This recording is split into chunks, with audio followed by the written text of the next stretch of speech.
Hello everyone, we're now going to make our way to get started. So if you're still grabbing food, come sit down. If you're already sat down, then chill, I guess. So this particular event, this is a Warwick Christians in Sport event. So Christians in Sport, any guesses what they do? They're Christians who play sport. So we have a couple of sports people off to the side. And they're going to come up and they're going to have an interview. And then Mark, who's one of them, is going to give us a short talk. And then we're going to come up for a Q&A at the end. So if you have any questions while we're processing with the event, send them into this web address and we'll come on to answer them towards the end. So if you like sport, this is definitely the event for you. If you're not so keen on sport, then this is still the event for you. So without any further ado, please welcome them on.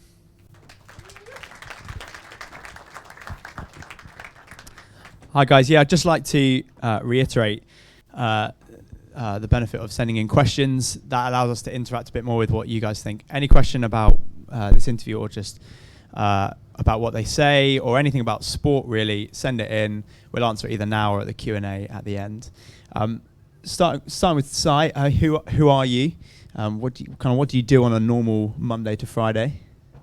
Yeah, thanks. I am a father for the second time this last 2 weeks. Cheers, Mark. I lead a church in Bicester. I work for an organisation called Christians in Sport, so I support a range of athletes from university to adult to elite players up and down the country, and I compete in the duathlon. Fantastic. What's a duathlon for those that... It is like a triathlon for people who can't swim. There we go. Mark, what do you do on a normal Monday to Friday, or where should you be now?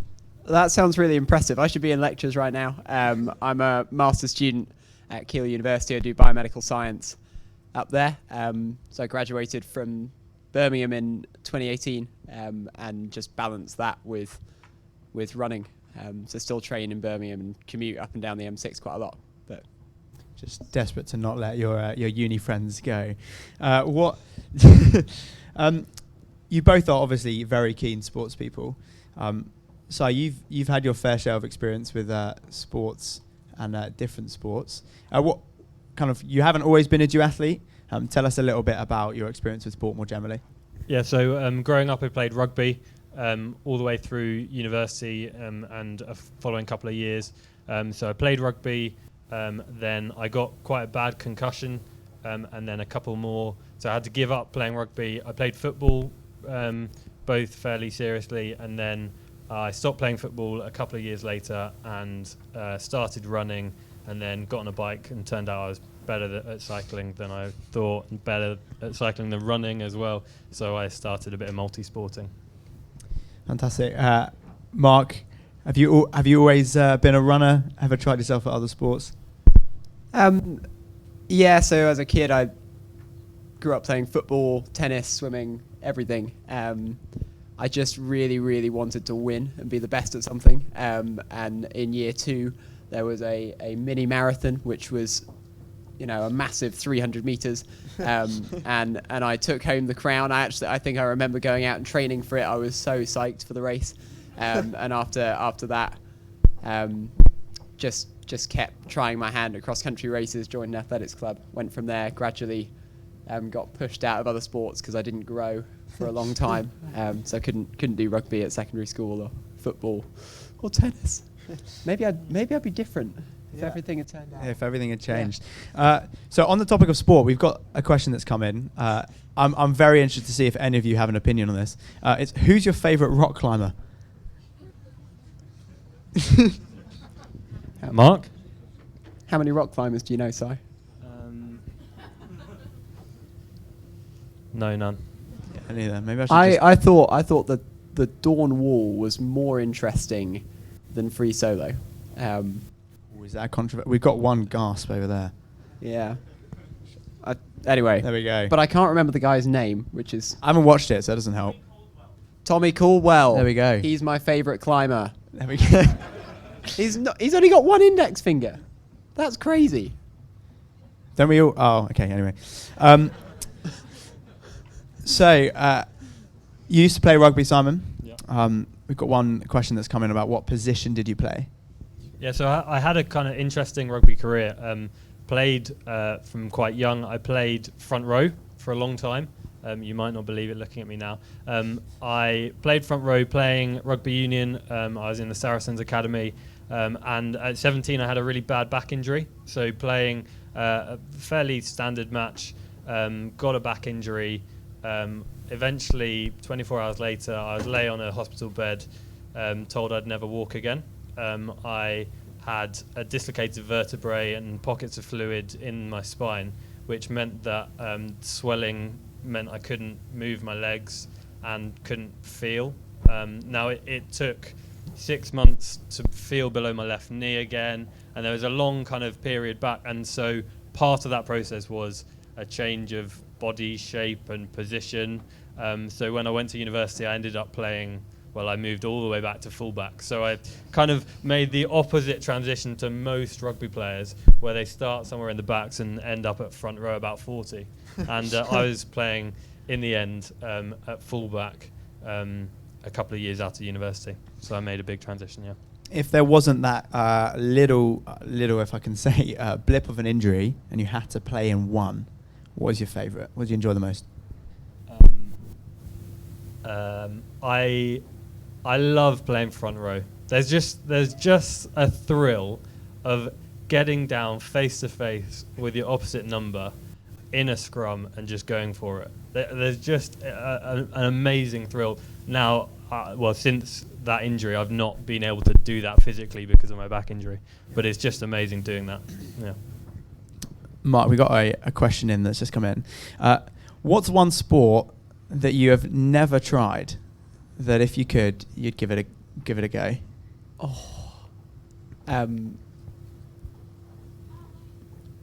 Windsurfing. I just think You went to uni in the Midlands. yeah, exactly. it was not an easy place to take up windsurfing, but it's so cool. It's physical, but also tactical and extreme. I think you get to be called an extreme sports person if you're a windsurfer. That ticks all the boxes. Also than a runner, I guess. Yeah. Yeah, it's not very extreme running, I guess.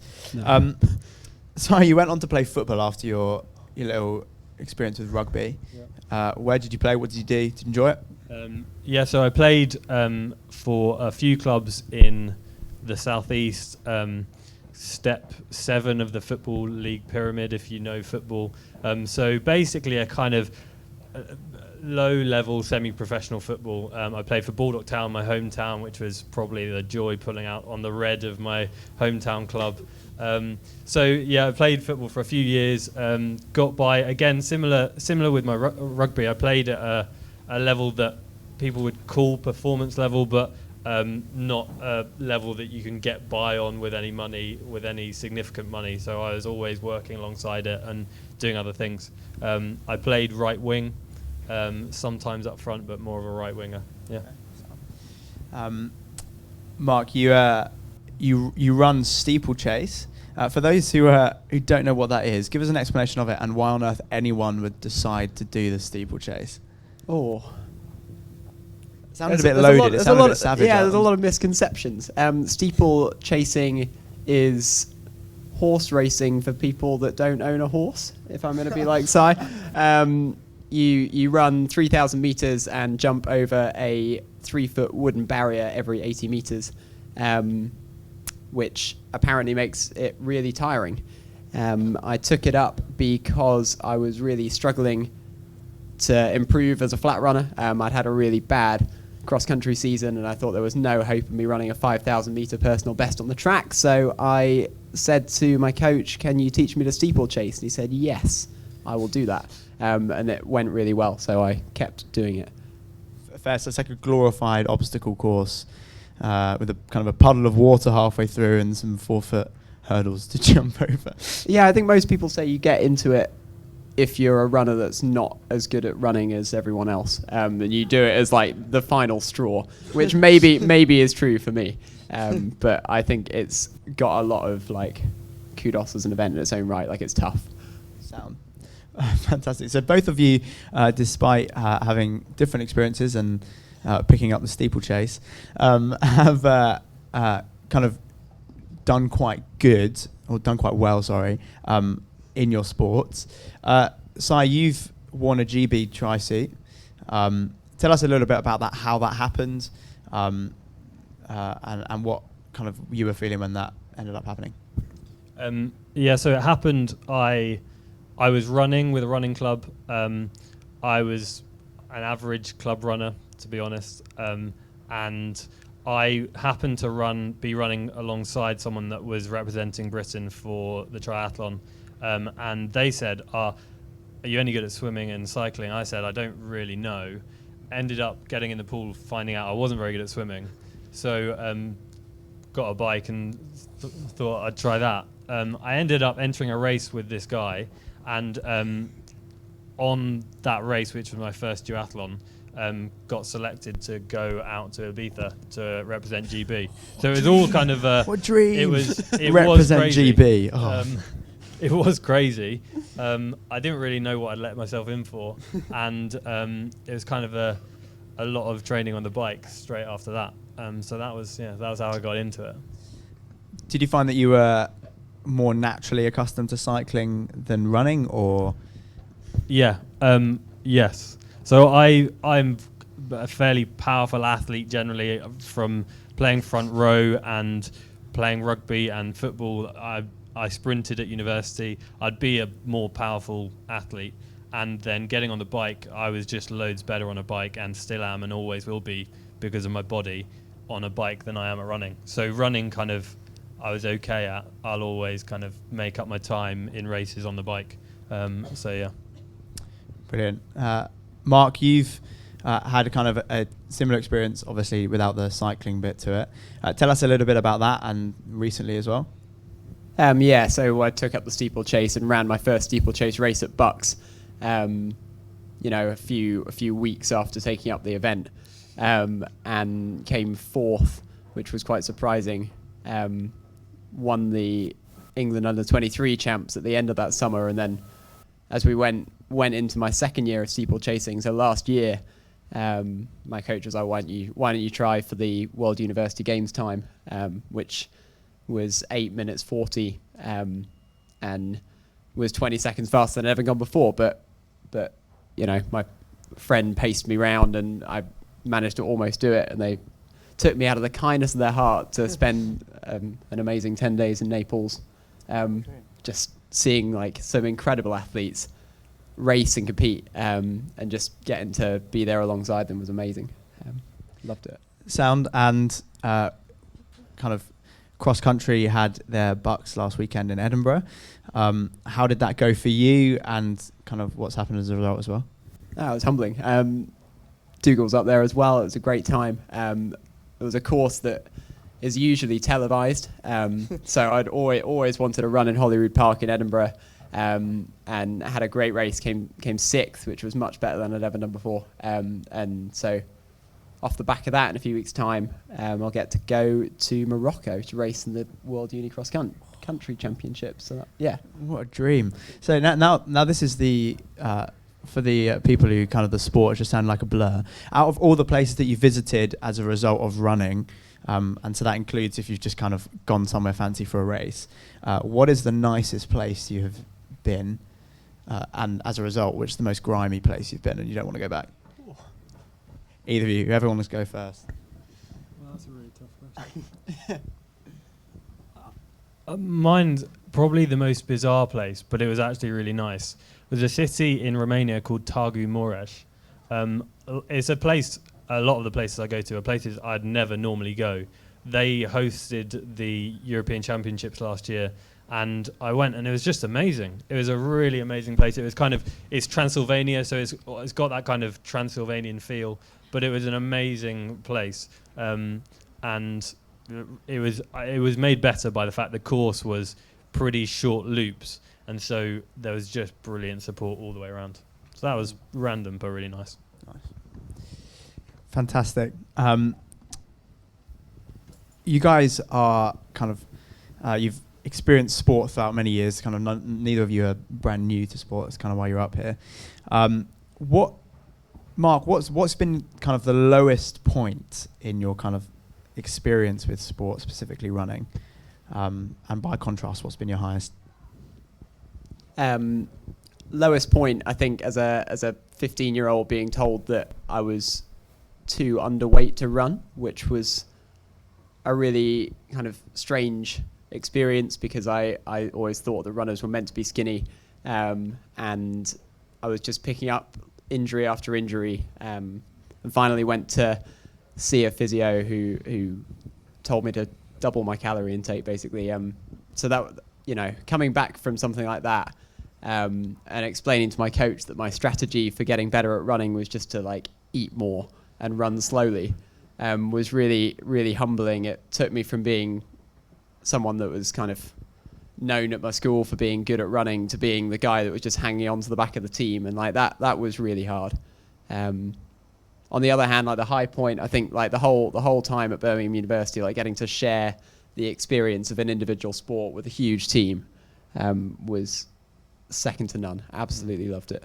And I think that, best by far. Fantastic. Si, yourself? Yeah, I think similar injuries that prevent you from doing what you love, but I think probably more so what sometimes you're in danger of attaching your identity to. So I was a rugby player. I was known as a rugby player. I was a good rugby player, and people knew me by that. And I had an injury that threatened to stop me playing, and then further concussions, which did stop me playing. And in both of those times, I was forced to step back and think, am I all about rugby? Is this who I am? And kind of struggle through working out what my relationship is with sport and what kind of place that takes in my life. I think that was really tough. That both of those times were really tough, but were really good times for me. Yeah, brilliant. And you guys are kind of both brilliant sports people, but also Christians. Mark, I see on your wrist you've got a little wristband that says "Audience of One" on it. What on earth does that mean? And how does that affect your sport? Big question. Sorry. Thanks for asking that question, Dougal. Audience of one, as a reminder, is for me as a Christian, just the idea that the only person I'm trying to impress when I run is God. It makes me think about Eric Liddell, who I don't think he actually said it, but in the film, he's quoted as saying, when I run, I feel God's pleasure. That is what I want my athletics to be about. So I wear this wristband so that when I'm training and competing, it's just a reminder that's what it's for. It's not to kind of please people or set myself up as someone great. Absolutely. Yeah, thank you. And Si, for yourself, how does being a Christian through what is quite a long list of kind of injuries and changes in sports and highs and lows, how has that affected that for you? I think it's been a brilliant leveler in knowing that I've survived at a performance level of sport, pretty low performance level of sport, where I can't earn enough money to make a living for a long time. And I guess I've done that because I've recognized that I've been created with gifts and abilities to play sport. Gifts probably more often than not with grit and determination to keep training rather than real athletic prowess. But I guess it's really helped me to see that those things have been given me, and how I perform and my identity in the world of sport doesn't define me as a person.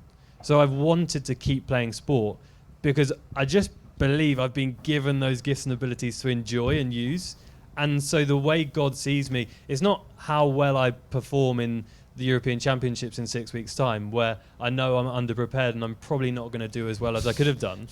But actually to go out, enjoy it, and use those gifts and abilities and give God glory for what he's given me, the opportunity to be there and train and race.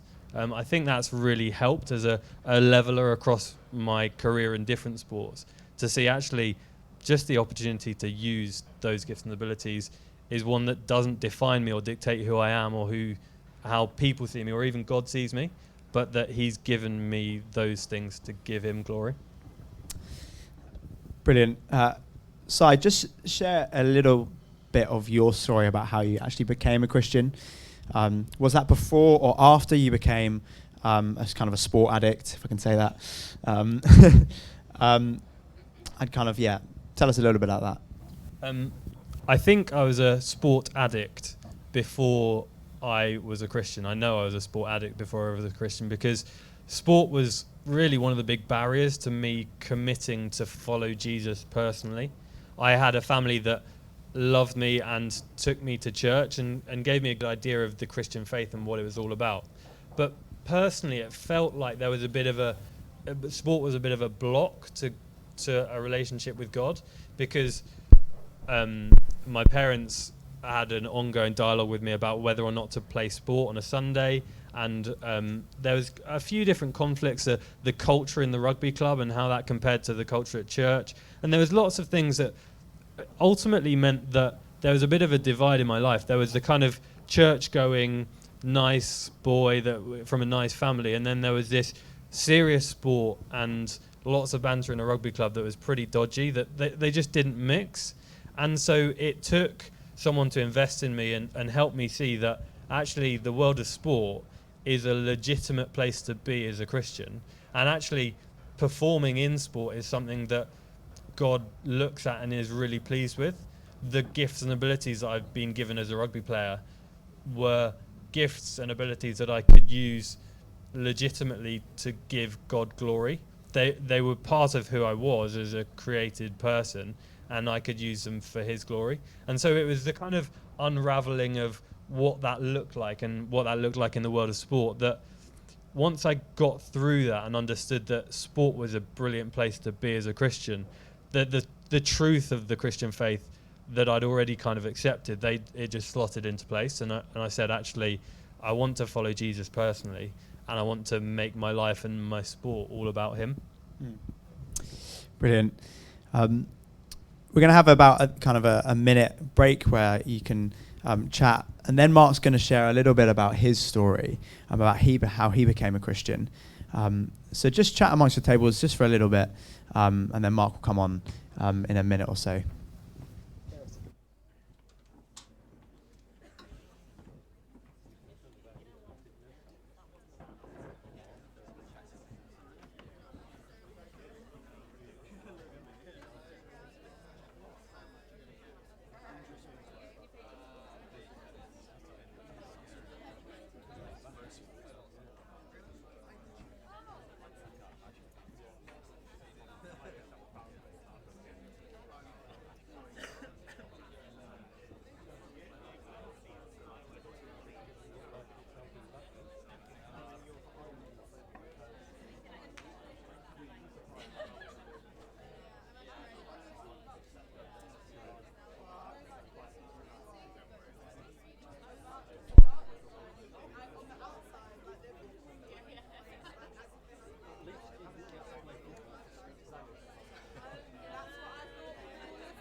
Hi guys. I hope you found that relatively interesting. I don't know how you find sports chat. Sometimes I think it can be a bit abysmal. Other times it's really interesting because it's a big part of my life. So if it's a big part of your life as well, hopefully that's something that's excited you. I'm just going to speak for a little bit about my story, how I became a Christian, came to know Jesus Christ for myself, and how he's changed me since that happened in 2018. Not 18, 14. I was 18 at that point. I'm someone who instinctively wants to make other people happy. I hate conflict. I run away from confrontation. I say yes to everything. I flirt instinctively, and I long for the approval of people. So in everything that I do, whether that's my work, my sport, my family life, I basically always trying to make my parents, my teachers, or my coaches, or my peers like me. That's what I'm about. But I tend to double book myself. I say yes to everything. I tend to overextend myself because I say yes to everything. And then I tend to let other people down because I've said yes to everything and then hope that they'll cancel and it'll all work out, and it doesn't. I feel insecure because it's quite difficult to know what people actually think of you, and I really want them to like me. Is that wrong? Oh, thanks. I was watching a Taylor Swift documentary on Netflix, and she starts off with this monologue about how wanting to be the good girl is like her whole moral code. Wanting to make other people happy is like the framework by which her whole life is set up. She's always wanted to make other people happy, and I think, I don't feel that bad sharing some traits with Taylor, but the Bible does say people pleasing is wrong, and I still struggle with it as a Christian now. My testimony isn't one where I was instantly transformed from being an insecure people pleaser to being someone that was like secure in myself, wanting to please God. But that is my testimony slowly but surely, going from a people pleaser to a God pleaser. So how do I know that people pleasing is wrong? There's uncover marks on your table. Mark was the first scripture that I read. Powerful enough for me to become a Christian. Maybe it should have an advisory warning on it or something like that. But you look for people pleasers in the Gospel of Mark, and they're not reflected in a great light, actually. There's the first one where in chapter 11 where the chief priests and the teachers of the law and the elders come before Jesus, and he asks them a question, and because they're afraid of the crowd, they feared the people, they wouldn't give Jesus a straight answer. So they just ignored him. The Son of God, I'll ask you a question, and because you're afraid of the crowd, the people who you have authority over, you won't give them a straight answer. That's not great. And then 4 chapters later, chapter 15,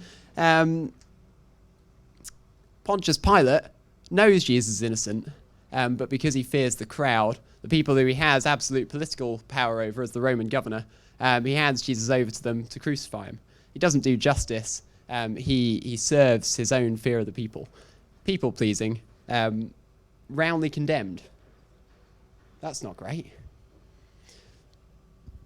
But it's more than that. Like, I know experientially that it's not good for me to want to please people all the time. I remember as a 12-year-old, and I'd just gone secondary school. That was a hard time. Trying to kind of carve out a niche socially. Trying to be a runner. Trying to like get stuck into that team. Trying to make that jump to please my teachers. Trying to show my parents that I was keeping it all together and getting on well at school. I made a point every time my dad would pick me up on Friday night, I would have done all of my homework by then. And that was like my point of principle. I'd spend the weekend with my dad. That would make him happy. That would make my mum happy. She wasn't worrying about whether I'd done my work. And I was really struggling. And one Friday I couldn't do it. My dad turned up. I hadn't done my homework. I was so far from done. I was in an absolute state. And I sat in my room listening to my parents arguing downstairs, and I locked myself in the bathroom and just started like scratching at my face. The pain felt good. It seemed to make the problem go away. But when I came out, it was obvious what had happened. It was obvious the state I was in, even though my life, for the most part, looked okay. Occasionally the cracks would really show. And I think that's what sin's like. Sometimes our rejection of God, our desire to serve ourselves, to worship other things. Sometimes it's just in Scripture it says that it's bad. But I think the Bible also says that experientially it's not good for us to live that way. We were built to worship God, not people, not things, not experiences. That's where I was. But I had a friend at school as a teenager, growing up in an atheist home. I had a friend at school who was a Christian. He was called Hugh. He's a normal bloke. He just graduated from this university. I ran cross country with him as a 12-year-old. He got over that pretty quickly, decided that he'd rather go to the gym. I got to know him in GCSE philosophy, and he really struck me. He struck me because he wasn't afraid to say what he thought like I was. Struck me because he was infuriatingly reliable, unlike me. He was humble, kind, and generous. And in my mind, he was deeply unpopular. He was the guy that was always on like the outside of the in jokes. He was the guy that people kind of teased because he had firm beliefs which kind of differed from other people's. It's because he was a Christian. He'll be the first to tell you that he wasn't always that way. It was when he became a Christian, when he started reading the Bible, when he came to know Jesus for himself, that he became like that. Those characteristics, if you're not a Christian here and a Christian has brought you, those characteristics that you might recognize in your Christian friend, I think are spiritual characteristics. That comes from knowing God and being loved by him. And I wonder why you think your friends are like that, if they're a Christian and you see anything in them at all. Anyway, Hugh and I became like secret friends, low-key friends. I didn't want anyone to really know that I was friends with Hugh, but I started visiting his youth group on Fridays at his church. For the first time, my atheism was kind of challenged intellectually. I don't think, looking back, I believed atheism for a long time. And like, as a teenager, I definitely believed it. But there were maybe 4 years where I sort of knew it wasn't true, but didn't want to commit to calling myself a theist or a Christian because of the kind of social cost of that. And I wonder if you're if an atheist here today, someone that believes that God can't exist, whether you have tested yourself and said, if it were true, what would that mean for me? Do I like the consequences of this truth being true? Do I understand the implications? Is your reason for disbelieving God more of an excuse? It was for me, I found. Anyway, looking back, God showed me himself through people who defied my expectations. I was a people pleaser. They were God pleasers. They were so obvious that they were God pleasers that it made me kind of convulse. There was this guy called Dan who led the youth group. He wore trainers and hoodies. He was like a 40-year-old guy. I was like, you're so sad. Why have you spent the last 20 years of your life teaching the Bible to teenagers? And it's because he was good at it, and it's because God wanted him to do it. Fair enough. His daughters probably weren't bragging about it at school, but he was a God pleaser. There was a street preacher. I don't know how you feel about street preachers. I think that's one of the weirdest things you could possibly do. There was a street preacher in St Albans where I grew up. We went uptown to get lunch. We were walking back, and the street preacher kind of engaged us in conversation, said, "Oh, do you guys believe in Jesus?" And we all laughed at him and we mocked him for about 15 minutes. We gathered around him. We were like, "What are you doing standing here, wasting your life?" And as we were walking off, he looked me dead in the eye and he said, "I'm praying for you." And it was sincere and it was loving. And I've never encountered anything like that. He was a God pleaser. He was obeying God. He wasn't serving his own interests. He wasn't trying to make himself look cool. And then there was Dr. Pines. He was my form tutor at school for a little while. He could have done anything in my eyes. He was brilliant. He was a great teacher. He was someone who had given up a career in medicine. And we asked him why he'd given up a career in medicine to teach RE in a secondary school. And he said it was because God wanted him to. What's that? No one gets that. He was a God pleaser. He wasn't a people pleaser. So at the end of school, I got a stress fracture. This is the only point running comes into this story, really. I had run so much to try and make the English schools final that I had broken my leg. And as I sat cooped up at home, revising for my levels, cabin fevered, frustrated, angry, there was this conviction that started to build in me that I ought to go to church. That wasn't from me. Like, my family had never been to church apart from Christmas. I'd never wanted to go to the services at school. But yeah, nonetheless, God gave me this conviction that I ought to go to church. And I went and I started to hear about Jesus. And I started to see that the difference that I was observing in the Christians that I knew and the God-pleasers that I knew was actually a similarity that they bore to Jesus Christ, who I was reading about in the Bible. Take this, read it. It was typified by Jesus Christ. It's not in here, But in Philippians, it says that Jesus was God in his very nature, and he didn't consider equality with God something to be used to his own advantage. Rather, he made himself nothing by taking the very nature of a servant. Being found in his being as a man, he humbled himself by becoming obedient to death, even death on a cross. Jesus is the ultimate God pleaser. He's not a people pleaser. He makes people cross. But that's what my Christian friends were like. I was seeing Jesus in them. And it was dawning on me that I didn't have this relationship with God. Like, I wanted what the Christians that I knew had externally. I wanted to be like them. I wanted to be humble. I wanted to be kind. I wanted to be gracious and reliable and faithful. But I couldn't without the internal change that had happened in all of my Christian friends. I couldn't have that without a personal relationship with God. And I didn't know how to get it. But the other thing I was learning as I was going to church and hearing the Bible explained Sunday by Sunday, and as I was reading the Bible by myself for the first time, I began to hear about the good news of the gospel, which is what you're hearing about this week. That because Jesus died and paid for my sin, the sin that was separating me from God, I could have this relationship if I wanted.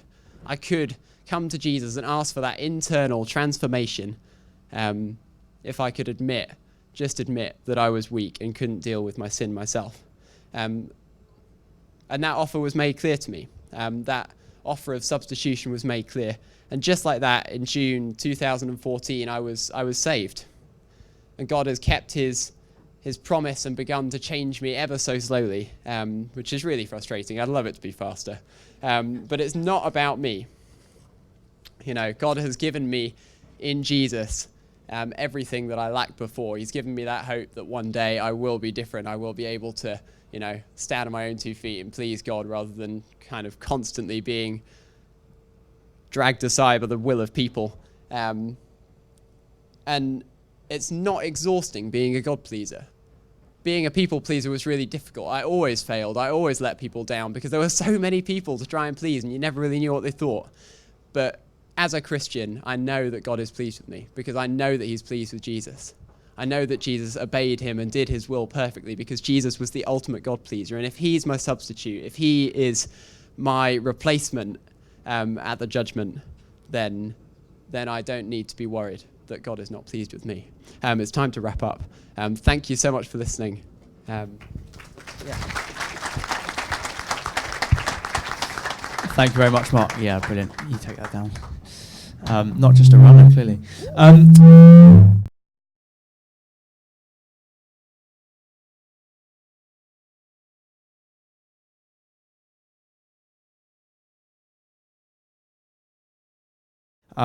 Luke, I'll bring a chair with you. We'll just ask a couple of questions ever so quickly.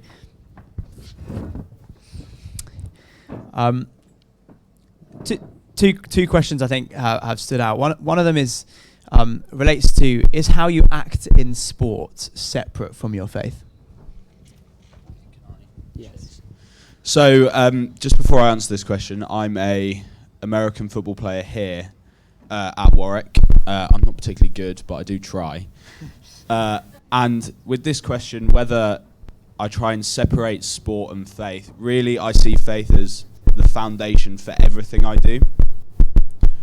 So, like Mark was saying, AO1, audience of one, I'm doing the sport, not for the people watching or for myself, but for God. So really they can't be separated, but sport is something that I use my faith for. Fantastic. Mark, just something to add? No. Fantastic. Oh yeah, no. Yeah, of course. I worship God as I play sport. Fantastic. Sometimes imperfectly. Brilliant.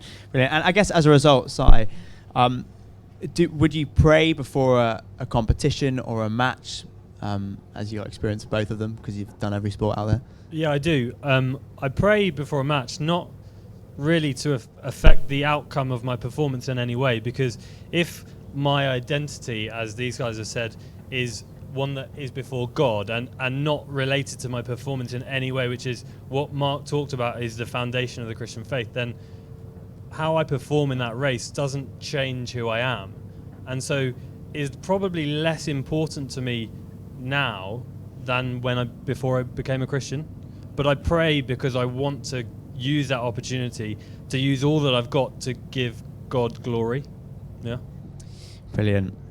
Look, guys, we're running out of time quickly, and there's an event immediately after this. So we're going to wrap up there. Thank you for sending in your questions. There's some brilliant ones. There's even some trivial ones about who would win in an arm wrestle between these two. I'd love to see it. But, I mean, actually, you guys have decided now, so that's fine. I hope you found this really interesting, a real insight into something which is so separate from faith traditionally, or at least we kind of assume it is. If you'd like to discover more about the God that Simon, Mark, Luke, myself, and if you've been invited this, the person who's invited you, if you'd like to find more about the God that we worship and serve, then please don't kind of just leave and please do leave with either an Uncover or Mark's Gospel. We've got loads of them. Or chat to someone, fill in a feedback form, tick a little box and leave us some contact details that allows us to stay in contact with you. Or just chat to someone in a Wonder Jumper, or come and chat to either Mark and Simon afterwards, or even Luke, because he's going to be kicking around. But thank you for coming, and we hope you have a great afternoon.